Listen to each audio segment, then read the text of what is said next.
അപ്പോൾ നമുക്ക് straight lines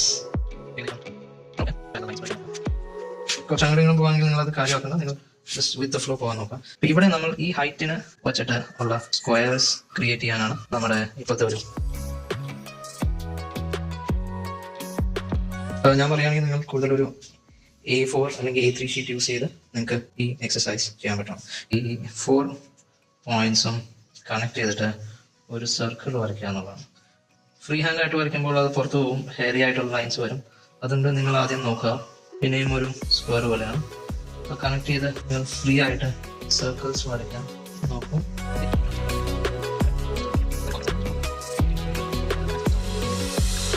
നമ്മൾ കഴിയുന്നതും നോക്കുകയാണെങ്കിൽ ഒരു സ്ക്വയറിൻ്റെ അകത്ത് ഒരു സർക്കിൾ ക്രിയേറ്റ് ചെയ്യാനാണ് നോക്കേണ്ടത് ഫ്രീ ഹാൻഡായിട്ട്.